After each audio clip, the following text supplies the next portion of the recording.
Hey everyone, and welcome back to my channel. I'm sorry if I haven't posted a video in a while. It has been about 2 weeks since my first one. It wasn't out of lack of interest, but more of a time issue. Last week, I was up north for a wedding for a few days, so that took up a lot of my time. I did post a second video before I left, but forgot to make sure this audio was on, which is a kind of a rookie move on my part. It was a good mistake though, because some of the material wasn't good enough to make it through. So, as for this intro, this video will be sort of lengthy, so I apologize for it if you're in a hurry, but I really want to kind of go through things in depth as much as possible to describe as well as I possibly can for you so that you understand. Um, excuse me. I can show you how to create and set a project, which is key to keeping assets in your project organized and to keep your project itself organized so you can make deadlines easier. So let's go through that really quickly so that way it's understood how to do it. So let's just say you uploaded a Maya, and this is Maya 2018 like I've used before. So I'll go to File, and I'll go to Project Window, which is right here. Oops. There we go. Got the mouse thing working. Sorry about that. So File, and if you cannot see my mouse, I apologize. This is let me go through really quick. This is the NVIDIA GeForce experience. As far as I know, it's used for recording games a lot, which people don't usually have their mouses in the way, whatever the plural sound for that is. So I'm using that to record. So I'm not sure if it really shows the mouse working, so I'll try my best to remember that if that's the case to do one of these things. So if that doesn't work, please let me know in the comments and I will try to find a way to make that work so it's a lot easier to follow along because there's no point in doing it if you can't see a mouse. So anyway, like I was saying before, excuse me, I'm gonna go to File and we're gonna go down to the bottom area where project and go to Project Window. So this menu comes up and it's basically a way to set these are what are included in each project file. Scenes, templates, images, source images, render data, clips, sound, scripts, yada yada yada yada yada. None of it is like to put pushed away, but a lot of it as I don't use very often at all. But scenes are very important. Images are what usually, if you were to batch render the images, if the project is set correctly, the images go into here. Source images are what I believe to be reference images, such as like if you have a T-pose of a character, front, back, side, top, bottom, whatever, go in here usually. As for everything else, I've never used, so I can't really help in that situation, but doesn't mean that you can't use them and try them out for yourself and organize the way you feel the right to do so. Anyway, so what I'm going to do is not use Harley because that's one of my projects I made was a Harley Davidson, which I can show you at some other point in some of these videos, but right now we're not going to do that. So I'm going to go to New, which is basically the current project, so I'll sent it as uh, New project. Well, it actually already was new project, but it already was that way, but I'll just type it anyway. My project. Actually, I'm sorry. Let's go with my current YouTube name.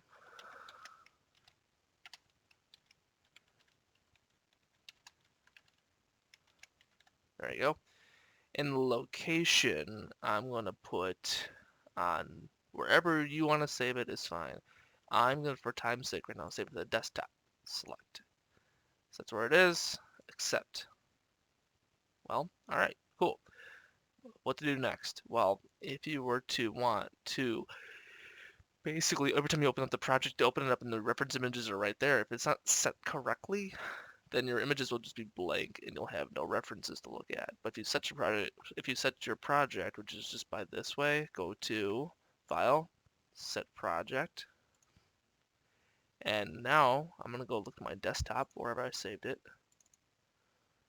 And I'm going to go to my folder name and select folder, and there we go. That's all it takes. And when you open it up and you have things in there, the images should take place and your project will be available and so are all your scenes. It's pretty easy. So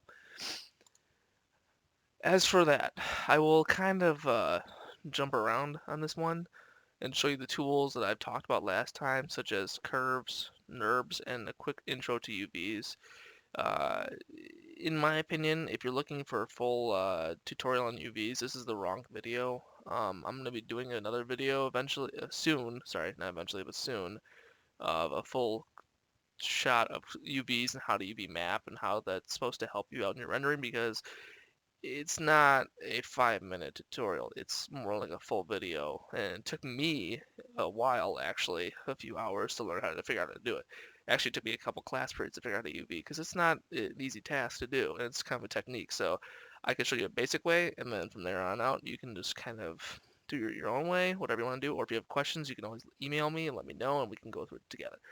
So let's start out with curves because I'd like to show you how they interact with each other. There are three types of curves: the EP, the CV, and the Bezier, which were right here.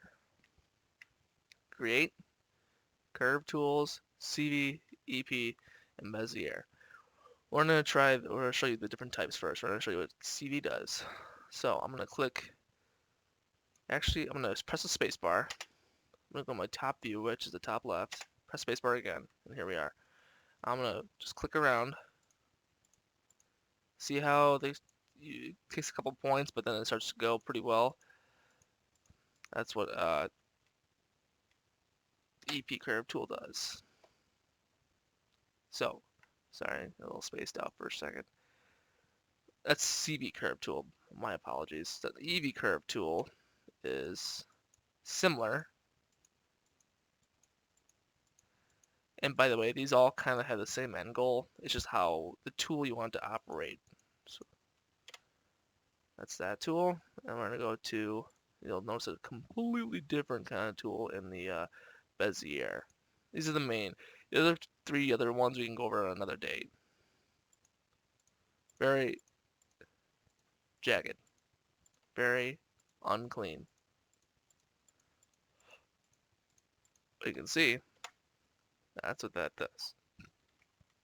Now you're wondering, okay, so these three curves, what can I do with them? Well, that's actually kind of cool. Let me erase these.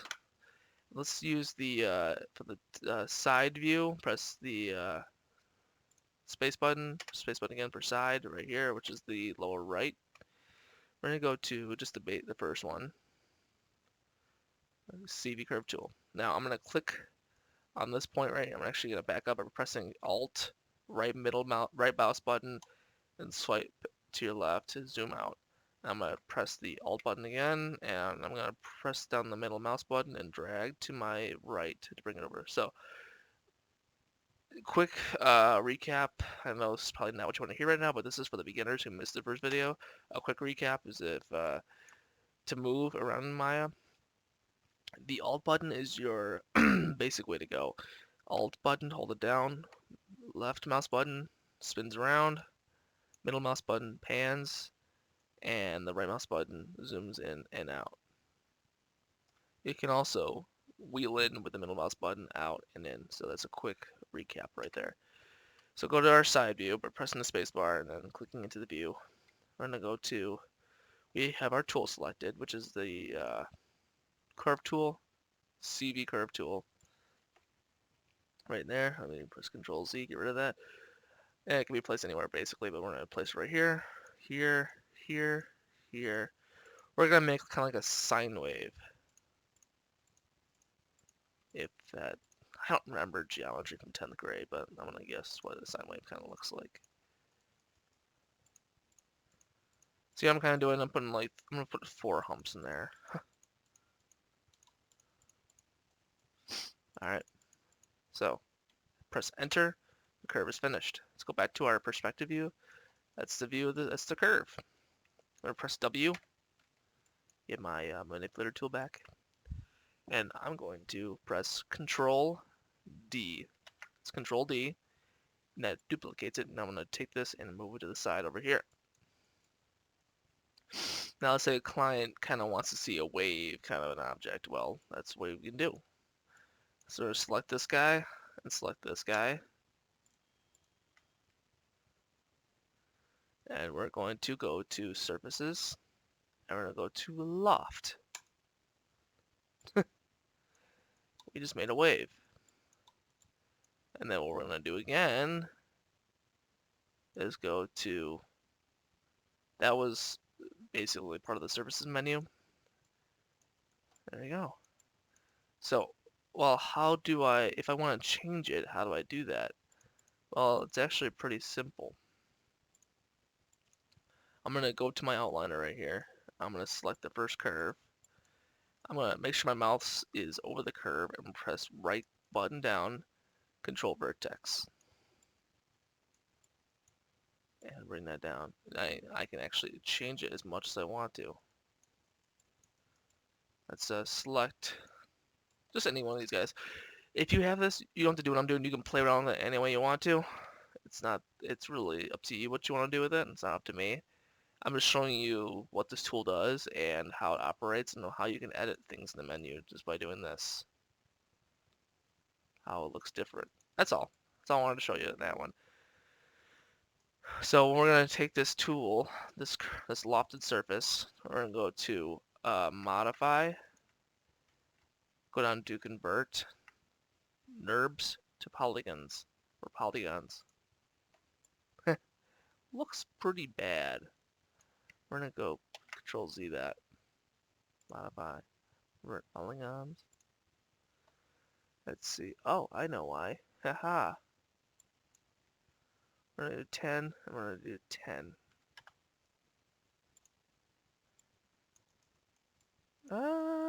Does not look that good, does it? I'm going to do 30. Control Z a couple times, get it out of there. So 30. We're getting better. The more intervals, the more it'll take shape. We're gonna do 60. Control Z. 60. Ooh, much better. Now we're gonna do Control Z again. I'm gonna do 100. Oh, that looks beautiful. So we're gonna do that. Edit. I'm gonna do close. Edit. Delete by type. History. So this is your history. You want to delete that. It gives you a clean object, nothing more to it. Clean, no history on it. That way we can keep it out. So we're gonna do this. I want to see the other side of that, guys. Remember what we talked about normals? I'm gonna go to mesh display. Oh, sorry. Double click the window and reverse. Now we go. I'm gonna press the 3 button. Didn't make any difference because it's already highly tessellated. There we go. Pretty cool, huh? Same it can be made by doing it like this. Let's erase that guy. I'm gonna take this guy right here. I'm gonna mark key over the left side of him and delete. That way I still have this curve left. What I'm gonna do now is I'm gonna create, excuse me, create a NURB polygon circle. So I want to create NURBS primitives circle.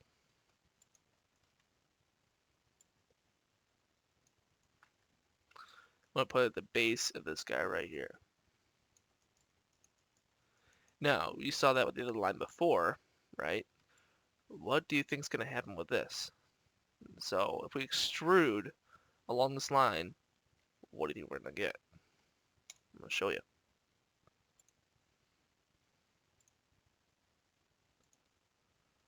I'm going to make sure everything is good. We're going to reverse this, 10. I'm going to do 100.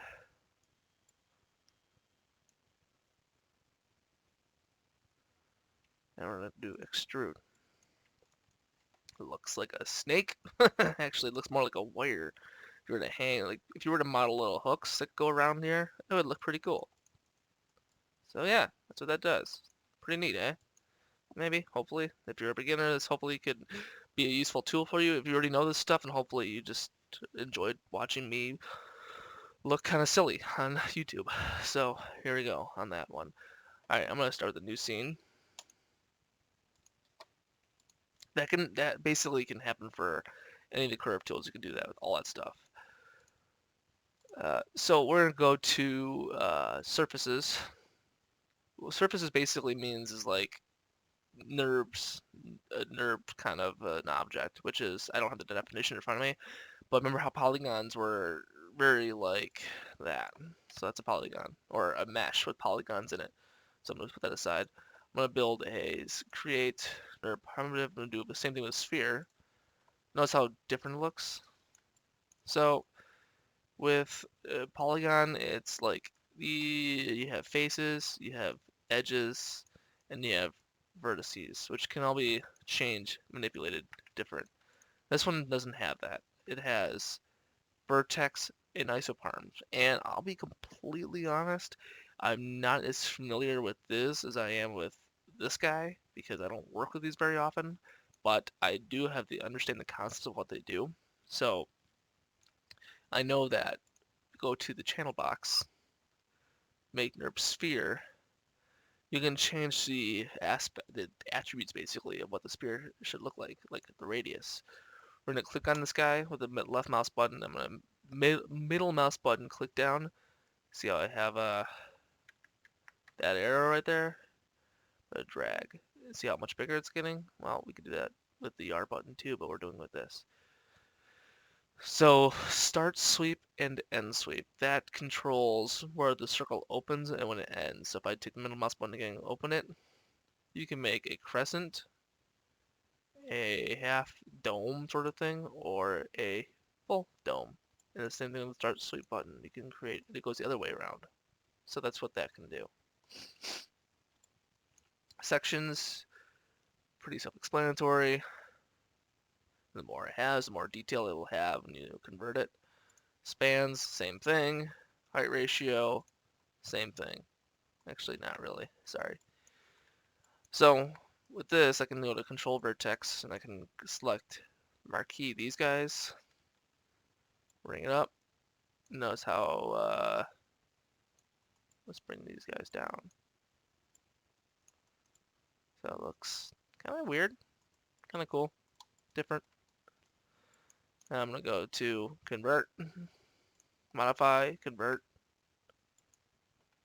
and there you have your object.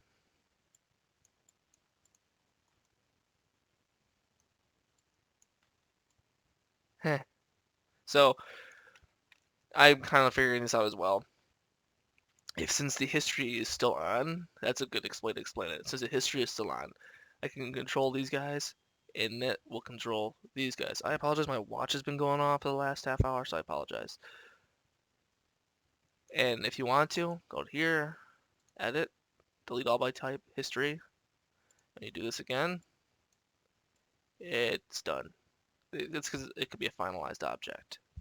So, anyway, hope that was helpful to you. Start a new scene again. What we're gonna do is a UV map. Like I said, I'll just brush around this for 5 minutes here or so. We're gonna create a sphere out of poly modeling sphere.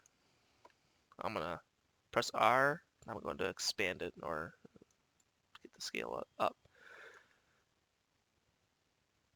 And then I'm going to basically go to UVs, which is right here.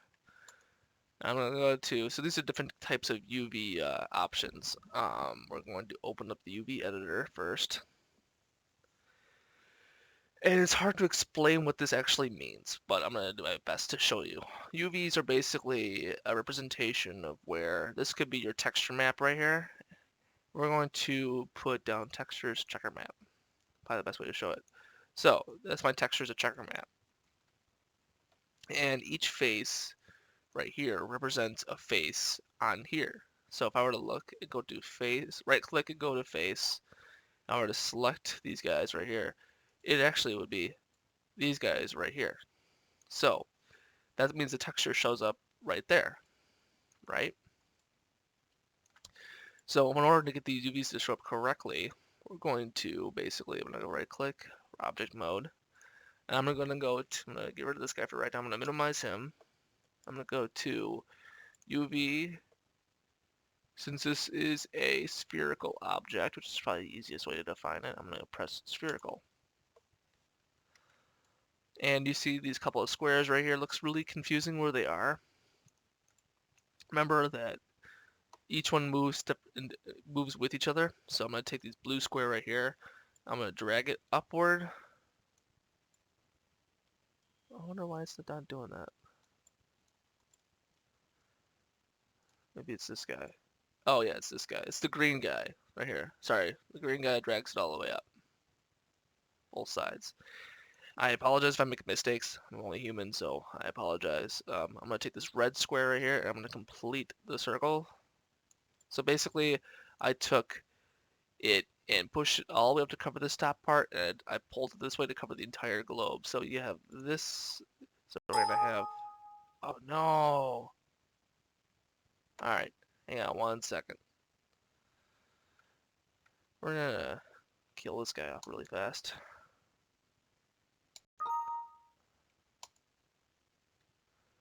Just give it a second.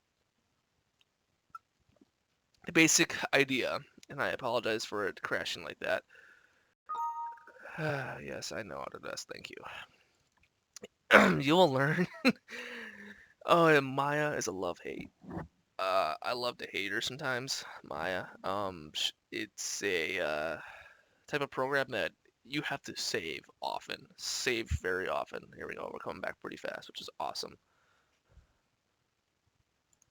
Just so I can select that. If you have yours open still, I apologize. Just keep it open. Or if you want to restart it, that's up to you. Just make the sphere again, and we're going to do that UV again. I'll show you what it happens. Trying to get back to my scene as before. The object is to show you what the UV looks like in the sphere, which is a sphere is the hardest one to UV usually. Square is 4 polygons, so it's easy to get that figured out. Yeah, 1 second.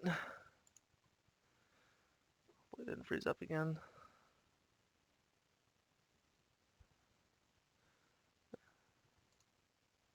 Alright, so it's not going to find it. Easy enough. I guess I'll make it over again. I'll remake it. So this, generate UV, spherical. So let's do this again. So blue, no, it's green. I'm sorry, green, pull all the way to the top. And the bottom one does the exact same thing. And take red and bring it all the way across because you want the UVs to catch the entire sphere and not just half of it. Like I said, this is only an intro, so don't freak out if you don't understand it. It won't be the final. I'll press W. I'm gonna go to UV editor, and there's my UVs right there. Pretty cell. There you go. I'm gonna go to texture, checker map. Let's see what it looks like. Pretty hard to. So what I can do to get these squares more even,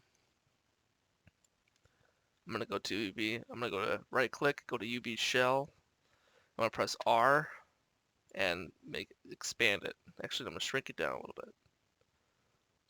So you see, they're getting to be more of a equal size on both sides kind of thing. So that can be done also with, oh, sorry. Wow. All right, well, show must go on, right?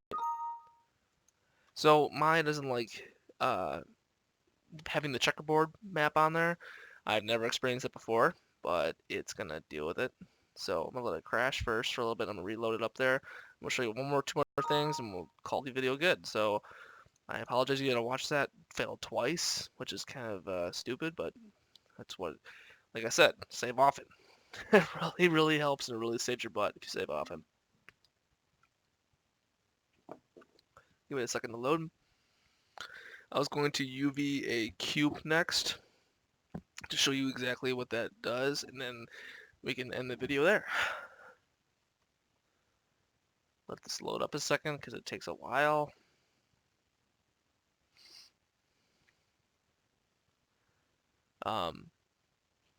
I will be posting more videos as time goes on. I know these are just my beginning of my video tutorial series, if you want to call it a series, but I hope that this is actually going to help anybody that watches this because like I said before, my first video, this is how I learned, and I know the best way to teach it for people that need explaining a lot more And hopefully this will help somebody else out who's brand new to this. That's what the purpose of this video is.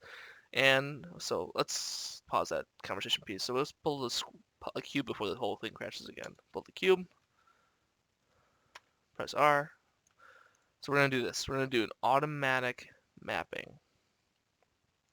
Why am I rigging? There we go. UV automatic.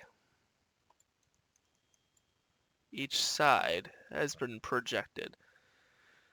Basically, a quick recap to show you is that when it projects, pretend like these are all cameras right here from each from each of the 6 sides. My apologies, from each of the 6 sides.